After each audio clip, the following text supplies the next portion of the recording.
So, eto na yung mga jumbo at saka super jumbo natin mga ka-groomers. Dito na sa mga tanks natin. So, we have short tail. Of course. Try natin i-zoom.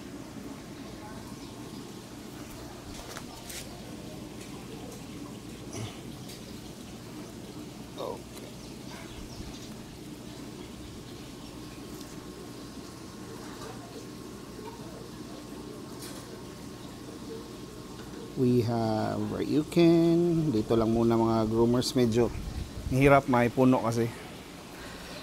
So easy viewing na para sa mga ano natin. We have the super jumbo orandas.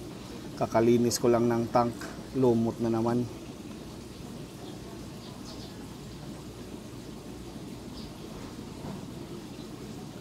So, dalawa lang muna sa each tank mga ka-groomers. Kasi medyo, hindi naman masyadong masikip. Pero ina-avoid kasi natin yung ammonia spike.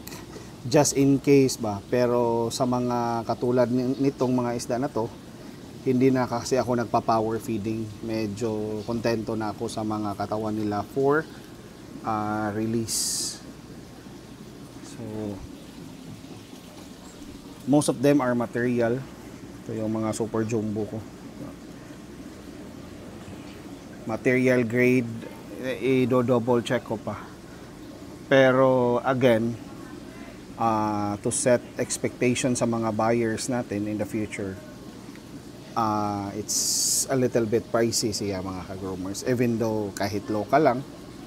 So again, we're just promoting the quality of our local breed here. So focus tayo sa quality, hindi sa quantity. Yan yung ano natin goal. Okay. Dito naman tayo. So 14 pieces all in all yung binaba natin from the rooftop. Ryuken. May potential dalawa ata na binaba ko. Large or large na to. And then here we have our jumbo. Mga long body na mga material na mga oranda. So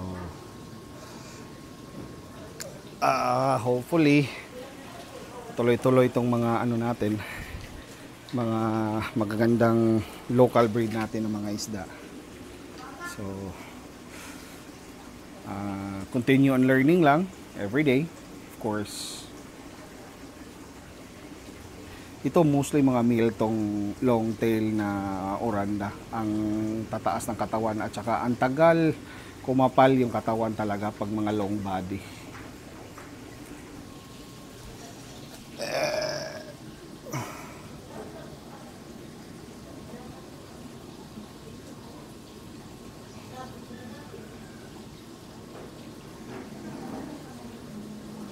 Check natin if ma-focus natin yung mga, I guess ito na yung pinakamababa. Check natin. Yan. Ito siguro jumbo na ata or large pa. Hindi ko lang ano.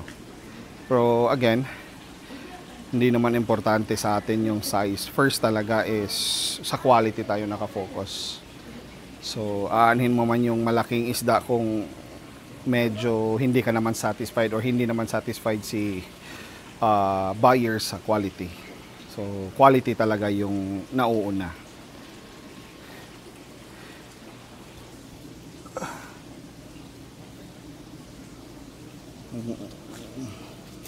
Ano kasi?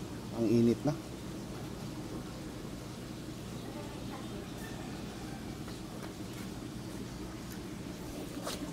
Dito medyo hindi na talaga kita, ang init na.